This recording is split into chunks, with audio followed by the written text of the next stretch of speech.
envie de rattraper un coup d'éventail qui date de 1827. Ouais, c'est exactement ça. Nous allons à Alger le 29 avril 1827 quand le consul de France, il s'appelle Pierre Deval, reçoit 3 coups d'éventail, ou plus exactement de chasse-mouche, donnés par Hussein, le Dey d'Alger, c'est-à-dire le chef du gouvernement. Ça, des générations d'écoliers ont appris cette histoire de coups d'éventail. La France ne peut supporter l'insulte faite à son consul et décide d'envahir l'Algérie, ce qu'elle fait d'ailleurs 3 ans plus tard. Alors bon, pas besoin d'être un expert en géopolitique pour se rendre compte que ce coup d'éventail, c'est un petit peu un prétexte, mais il y a une chose qui est rarement évoquée, c'est pourquoi Hussein était-il en colère? Bah oui, on s'est souvent contenté, vous savez, de stéréotypes racistes du genre les Arabes sont arrogants, ils sont colériques, etc. Non, Hussein avait de vraies raisons d'être grognon. 30 ans plus tôt, un de ses prédécesseurs avait prêté plusieurs millions à Bonaparte qui était en route pour l'Égypte. Et voilà, il avait prêté parce que la France était complètement ruinée, elle n'avait plus d'argent, donc elle voulait se ravitailler en blé. Sauf que, bon, au moment de rembourser, Napoléon avait dit bah, écoutez, on va attendre la fin de la guerre. D'accord, pas de problème. 1815, Waterloo, Napoléon est renversé, Hussein demande le remboursement. Pas de réponse. Il réitère ses demandes. Voilà 15 ans, il n'en peut plus d'attendre. Surtout que c'est un prêt sans intérêt. Ah oui, c'est énorme. Alors, il faut voir que ce jour-là, quand le consul de France arrive, il est extrêmement méprisant envers le Dey d'Alger. Il lui dit un truc du genre « Oh, vous savez, mon roi à moi, il a peut-être autre chose à faire que de vous répondre, quoi. » Bon, globalement, dans cette histoire, c'est... Le truc en trop, la phrase en trop. Voilà, Hussein... Le truc en trop, la phrase en trop. Voilà, Hussein n'a surtout pas perçu le piège qui était en train de se construire autour de lui. Et c'est tout ça.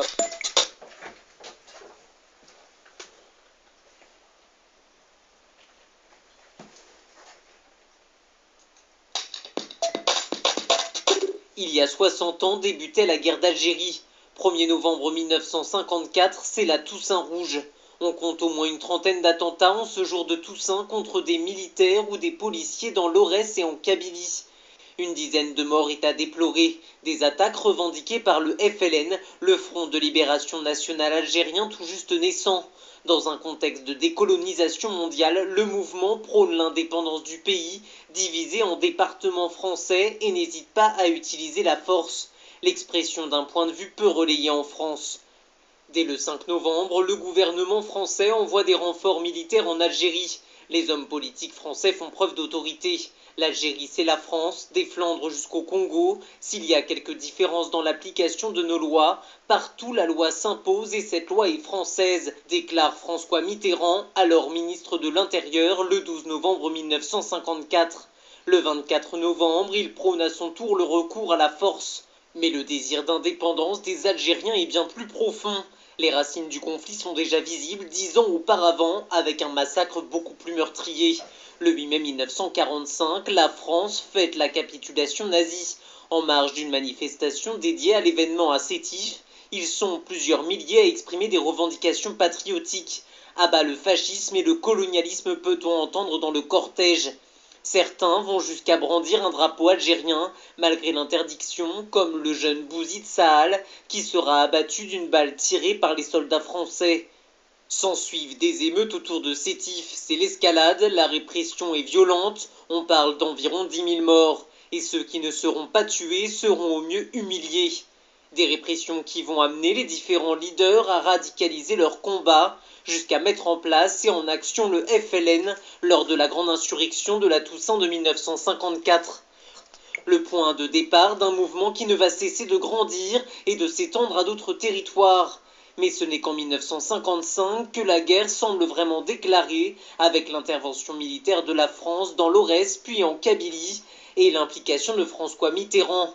Il présente notamment un programme de réforme pour l'Algérie, la proclamation d'une guerre contre l'indépendance qui va durer près de 8 ans. Les accords d'Évian sont signés le 18 mars 1962 et adoptés par référendum le 8 avril. L'Algérie proclame son indépendance le 5 juillet 1962. Le coût humain est énorme, au moins 300 000 Algériens tués et plus de 27 500 soldats français.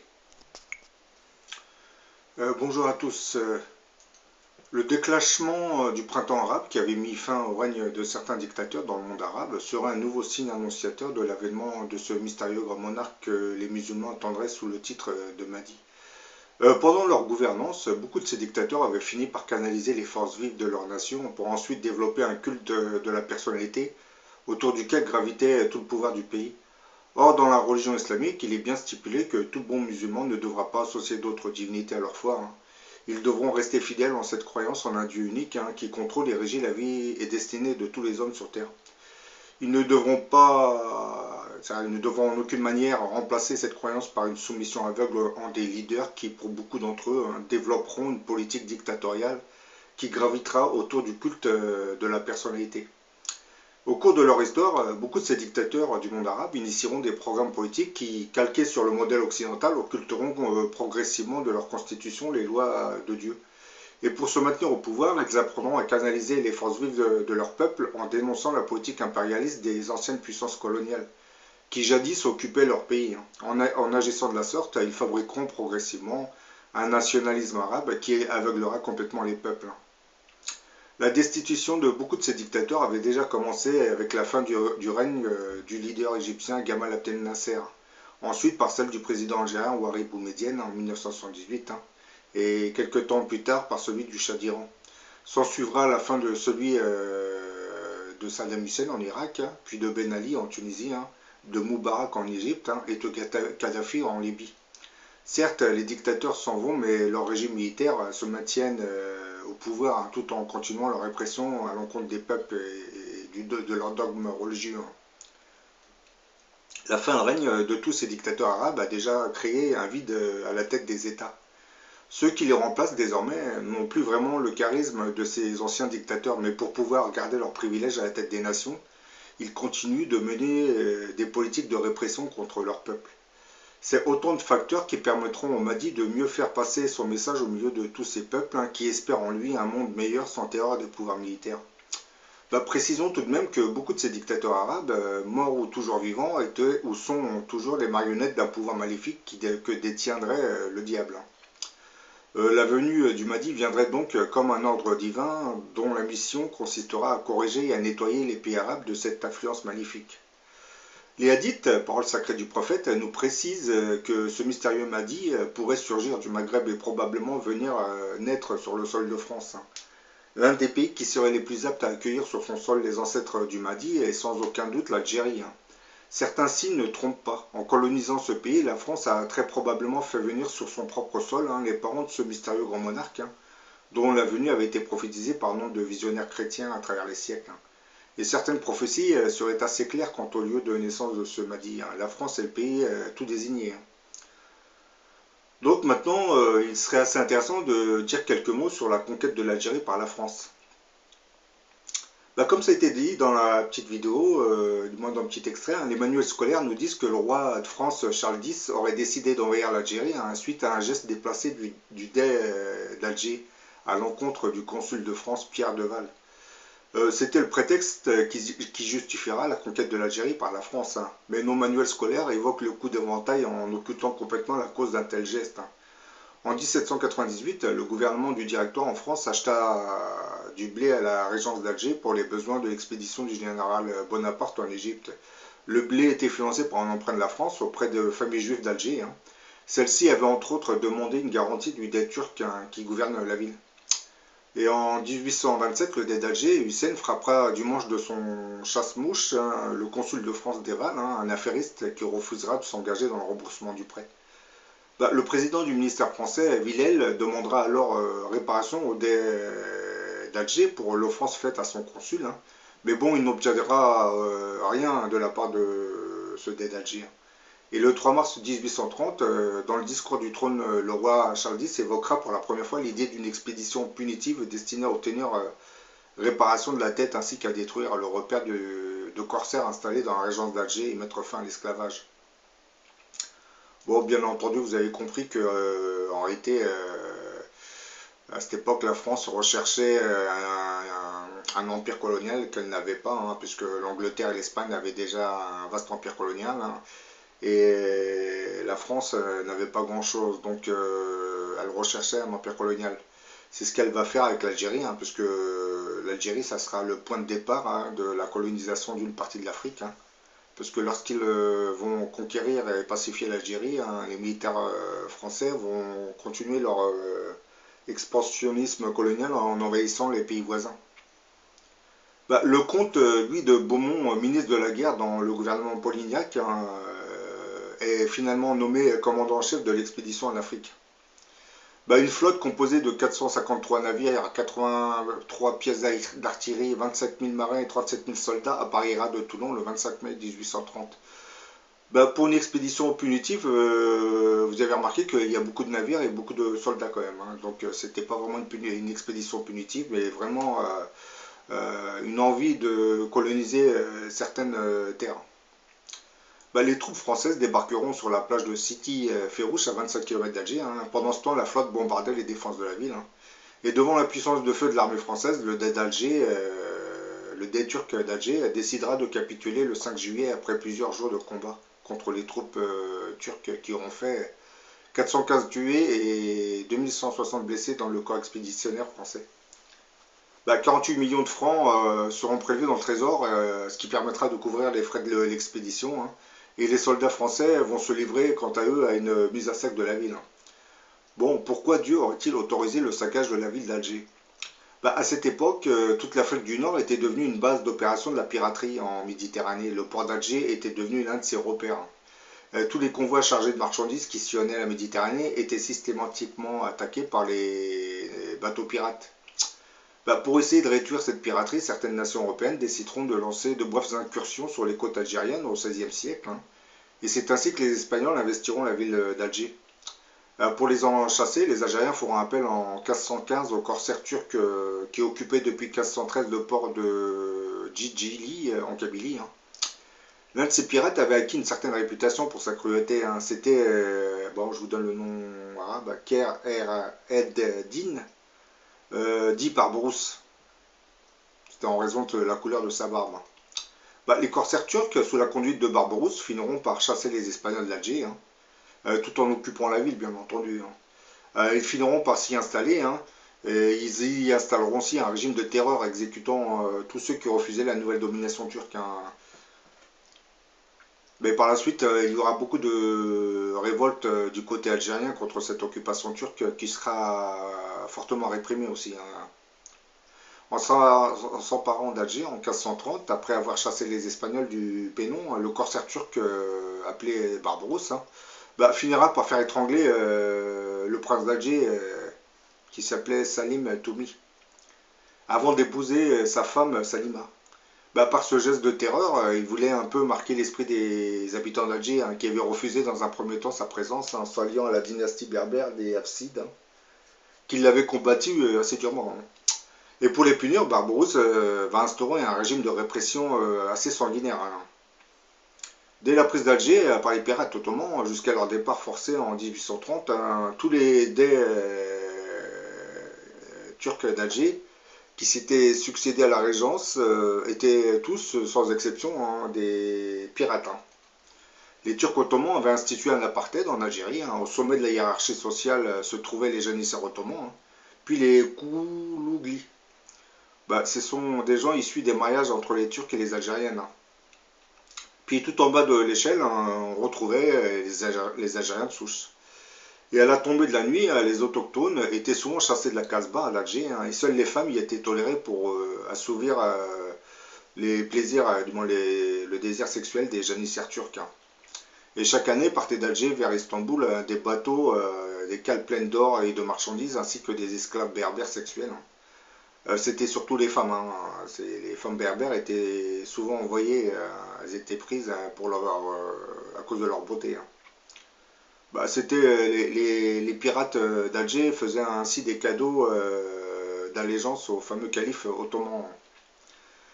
Pour montrer la cruauté et la haine que nourrissaient les Ottomans à l'égard des Algériens, un bey de Constantine, hein, c'est un gouverneur en turc, hein, du nom de Shakar au XVIIIe siècle, exigera de ses serviteurs que chaque matin, quand il sortait de son palais, il devait y avoir sur son passage au moins une vingtaine de têtes d'hommes plantées sur des piquets. Par exemple, Hussein Dey, le dernier gouverneur d'Alger, en signant la reddition, déclara « Je n'ai que faire de ces vauriens d'Algériens, qu'ils aillent au diable, hein, avant de s'embarquer pour Gênes. Hein. » Mais bon, il n'avait pas oublié de garantir la sécurité des biens des Ottomans auprès des nouveaux maîtres d'Alger. Hein. Et au lieu de combattre, comme c'est de coutume pour des musulmans qui défendraient leur patrie, bah, le Dey d'Alger préféra s'occuper du mariage de sa fille et laisser les soldats du maréchal de Bourmont prendre Alger sans tirer un seul coup de feu.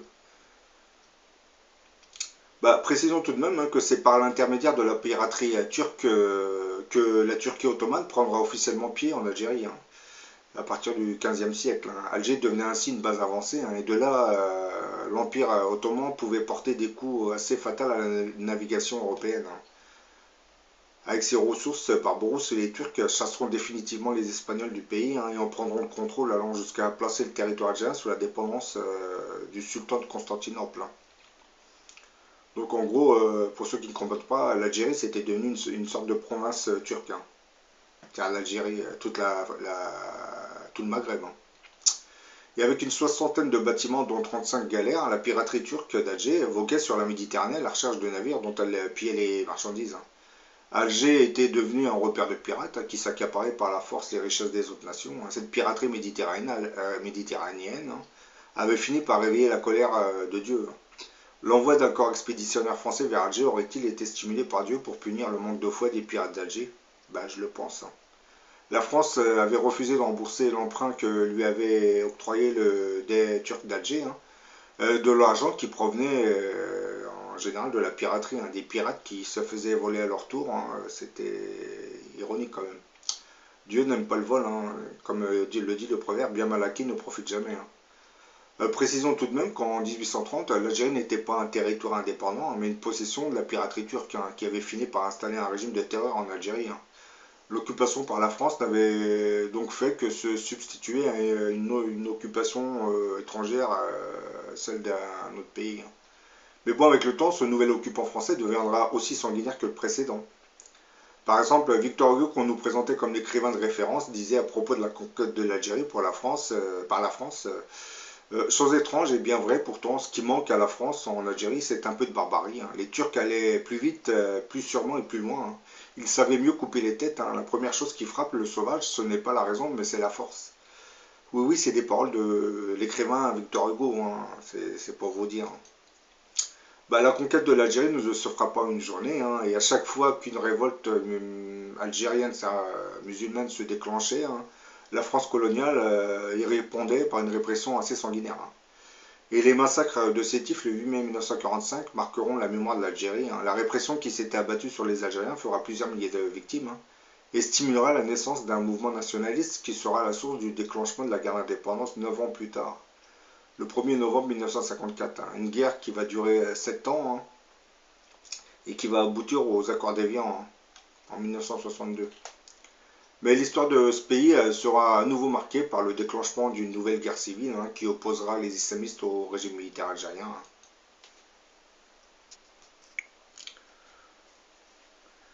Tout avait commencé le 5 octobre 1988. On se souvient tous que le 5 octobre, des manifestations se déclencheront et provoqueront un début d'insurrection qui sera très vite réprimé par le pouvoir militaire algérien. Pour comprendre la nature des événements qui se seraient déroulés en Algérie en 1988, il faut se rappeler que depuis la guerre de la libération, le pouvoir réel en Algérie se trouve entre les mains de la haute hiérarchie militaire. C'est elle qui fait et défait les présidents, l'Assemblée populaire, les directeurs des entreprises publiques, qui exercent le contrôle du commerce extérieur et des flux financiers. Selon la Constitution de 1976, le président de la République algérienne est le chef suprême de toutes les forces armées, un ministre de la Défense. Il nomme les membres du gouvernement, peut dissoudre l'Assemblée et décréter l'état d'urgence, etc., etc. Mais en réalité, les décisions concernant le sort du pays sont prises en conclave par une poignée de militaires, regroupant les principaux officiers supérieurs et les chefs de région militaires. Par exemple, le colonel Chadli Benjedid avait ainsi été désigné en février 1979 à la tête de l'État par les responsables militaires, après le décès du colonel Ouari Boumedienne pour lui succéder. Le pouvoir central se trouvait entre les mains du président sous le règne de Ouari Boumedienne, mais après sa mort, il reviendra automatiquement entre les mains de la caste militaire qui désormais fait la pluie et le beau temps en Algérie. Durant cet été 1988, le président algérien tentait sous la pression des militaires d'élaborer de nouvelles réformes économiques qui sortiront progressivement le pays d'un plan quinquennal social où toutes les entreprises du pays étaient nationalisées. La hiérarchie militaire recherchait donc le moyen de rentrer dans une sorte de libéralisme économique en déclenchant l'ouverture d'une politique de privatisation du pays. Mais bon, cette caste militaire savait très bien que le peuple ne l'accepterait pas, donc il fallait trouver une stratégie. Et étrangement, 2 semaines avant le déclenchement des émeutes du 5 octobre 1988, va surgir la rumeur d'une grève générale pour le 5 octobre. Celle-ci s'amplifiera une semaine après, alors même que n'existait aucun tract ou mot d'ordre d'une quelconque organisation. Le 4 octobre au soir, à Alger, des émeutes vont se déclencher à Bab el-Oued, qui aboutiront quelques heures plus tard à des confrontations violentes avec les forces de l'ordre. Et le lendemain, vers 8h30, des marches de lycéens vont être organisées au centre-ville, se rallient des centaines de jeunes qui vont sillonner les rues et bloquer les véhicules dans une ambiance bon enfant. Les policiers, eux, présents, n'interviendront pas. Partout, les magasins vont rester ouverts, normalement. Les terrasses de café seront toujours pleines. Ce n'est que 2 heures après que les émeutes, ont débuté, qu'ils se propagent dans toute la ville.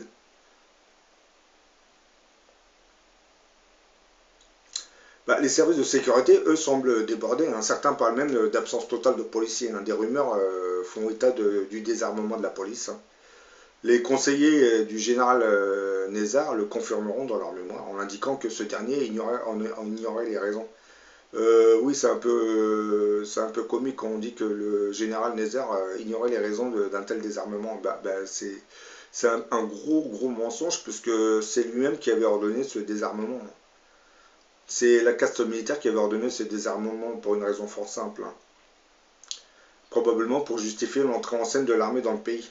Parce que si les policiers intervenaient, ça bloquait toute la stratégie machiavélique que les militaires avaient entrepris de faire pour libéraliser économiquement parlant le pays.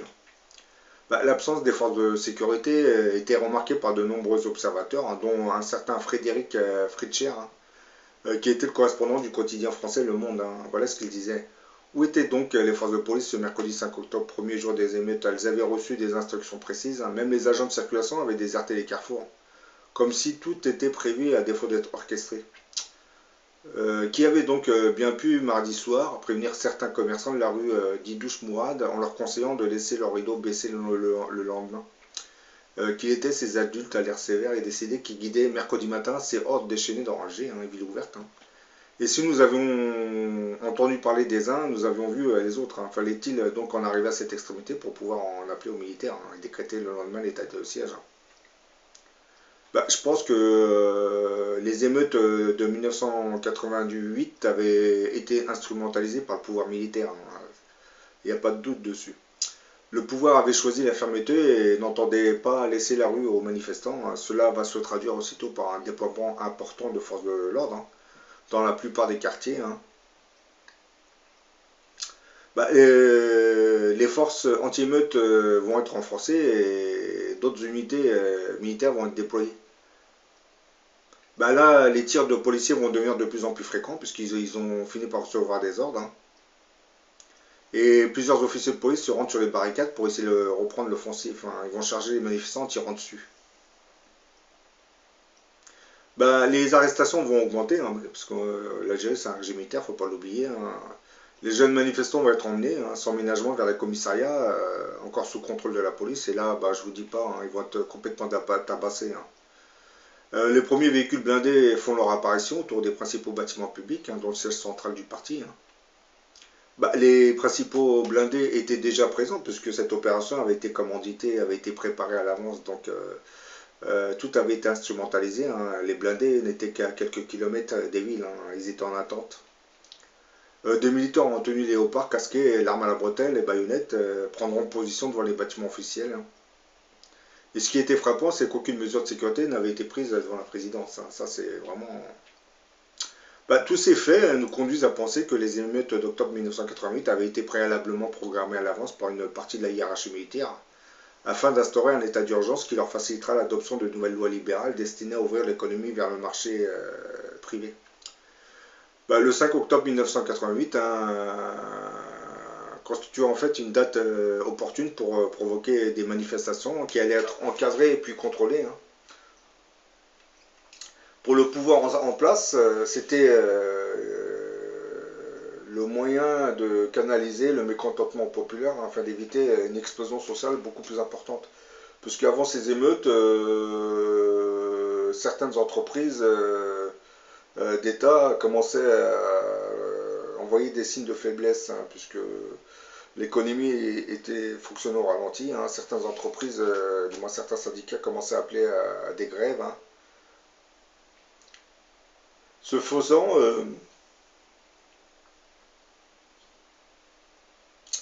ils vont contribuer à sauver le régime et à éliminer dans la foulée plusieurs responsables politiques, hein, alors en fonction et au sein du parti FLN. Et en attendant, il fallait bien organiser ces manifestations dans ce cadre et pendant plus de 3 mois, entre juillet et le 5 octobre 1988, hein, des pénuries de produits alimentaires essentiels tels que de la semoule, l'huile de table, c'est un peu les produits de base, hein, vont commencer à infamer la population. Hein. Ces pénuries vont apparaître dans quelques-unes des départements, dans quelques-uns des départements d'abord, puis par la suite vont se répandre à tout le pays. Ces pénuries étaient organisées par le pouvoir militaire, hein, je tiens à le préciser quand même, puisqu'il fallait vraiment organiser des émeutes pour déclencher une réponse assez violente des forces de l'ordre, des forces de l'ordre de l'armée algérienne. Bien que les émeutes de 1988 seront sévèrement réprimées par le pouvoir militaire, les nouvelles autorités apporteront quand même quelques petites libertés, dont l'organisation d'élections libres, hein, qui le 26 décembre 1991, hein, c'est-à-dire 4 ans, du moins 3 ans plus tard, fera gagner les islamistes lors du premier tour des élections législatives qui marquera d'abord le dégoût de la population face à toutes les forces politiques, puisque 41% de la population s'était plus ou moins abstenue. Le Front islamique du salut, dit le fils, obtiendra 48% des suffrages exprimés, hein, et plus de 180 sièges. C'était pour le pouvoir algérien une gifle, hein, dont le parti, le FLN, n'avait obtenu que 15 sièges, hein, sur 430. Il passait même derrière le FFS qui avait 25 sièges. Hein. C'est une humiliation pour le pouvoir central. Hein. Le 27 décembre, quelques jours après les résultats, le principal syndicat ouvrier du pays, hein, s'associera à tous ceux qui appelleront les militaires à dissoudre rapidement le Parlement et diffusera un tract intitulé « Pour sauver l'Algérie, il faut annuler les élections et interdire les partis islamistes ». Mais bon, ça, les militaires algériens vont répondre le 12 janvier 1992 par un coup d'État. Hein, l'état-major, après avoir fait démissionner le président Chadli, hein, décidera finalement d'annuler les élections législatives et de donner la totalité des pouvoirs à l'armée, en instituant un haut comité d'État, hein, où dominera bien entendu le véritable détenteur du pouvoir en Algérie, le général Nézar, hein, chef d'état-major de l'armée. Hein. Pour ça, quand ce général dit qu'il ne comprenait pas pourquoi les policiers avaient été désarmés, c'est lui-même qui en avait redonné l'ordre avec d'autres généraux. Donc c'est vraiment l'hypocrisie en direct. Ce dernier proclamera l'état d'urgence sur tout le territoire et le fils sera dissous, hein, ses activités interdites et ses associations comme ses écoles fermées. Le pouvoir militaire obtiendra le soutien des partis laïcs, hein, FLN et PAX, hein, et du syndicat UGTA, hein, qui a même milité pour cette prise de pouvoir par les militaires. Et pour l'annulation des élections, hein, sous prétexte que les islamistes étaient un danger beaucoup plus important. Ainsi, hein, le parti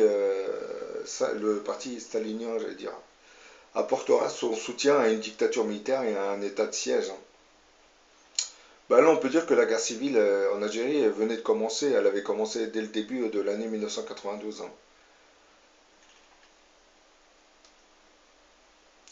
Hein. Pour camoufler, c'est-à-dire comme camouflage de la dictature militaire, l'armée fera appel à un civil à la présidence, hein, Mohamed Boudiaf, hein, qui était un ancien de la lutte d'indépendance et opposant en exil de longue date. C'est un des rares anciens à ne pas être complètement discrédité. Hein, et à 73 ans, il reviendra au pouvoir, mais bon, pas pour longtemps. Il sera assassiné 2 mois plus tard, puisque il avait commencé à dénoncer la corruption qui régnait dans le pays. Mais bon, le problème, c'est que la corruption se trouve sur plusieurs échelons en Algérie. Hein, et puis la caste militaire se sentait ciblée. Donc elle va organiser son assassinat en nous faisant croire que c'était un islamiste du GIA qui avait fait l'attentat.